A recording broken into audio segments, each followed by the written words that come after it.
Hi everyone, welcome back to Project Torch, and today's topic will be the pre-departure preparation. So, what do I mean by this?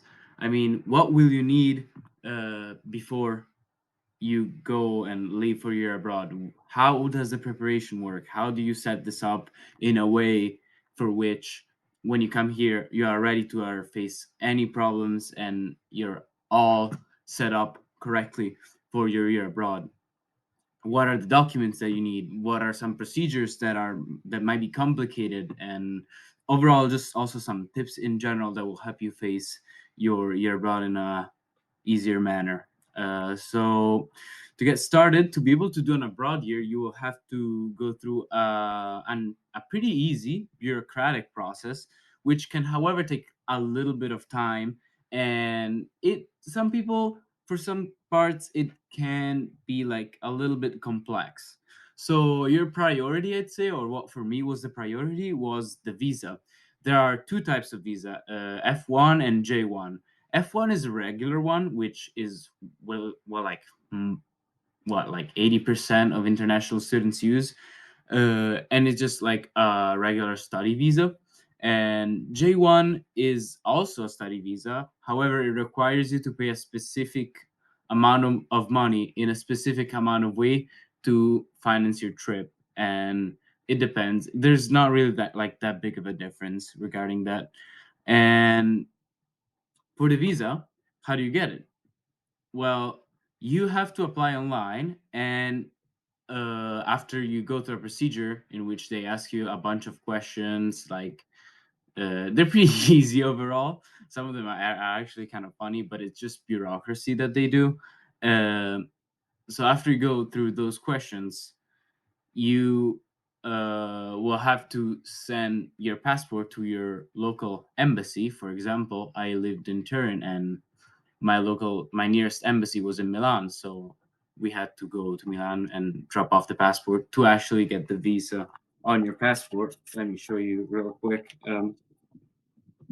And you get something that looks a little bit like this when they give the passport back to you.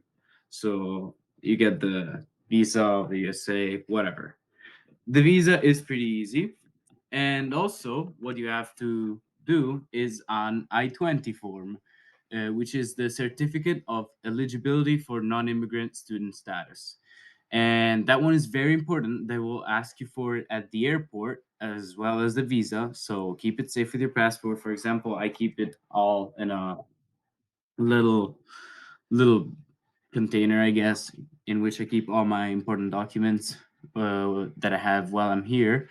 And yeah, for the I-20, you will also have to fill in a bunch of forms. And for those, both for the visa questions and for the form, what I recommend you to do is to just take 1 hour of your time in which you don't have any distractions, you don't have anything to do.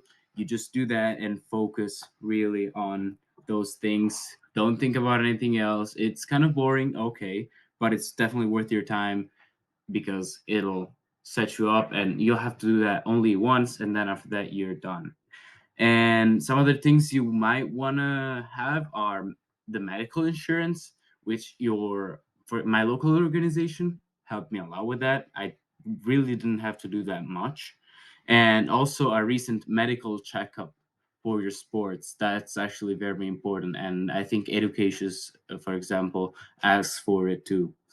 And yeah, as I said, the association from your country of origin and your local association will both help you with the process of getting everything you need to be ready. So you don't really need to worry about it. You're gonna end up being all set, trust me.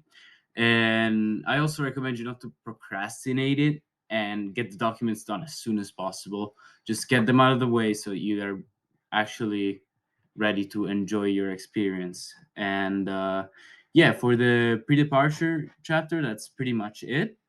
I hope you found this video useful, and we'll see you in the next one. Peace out.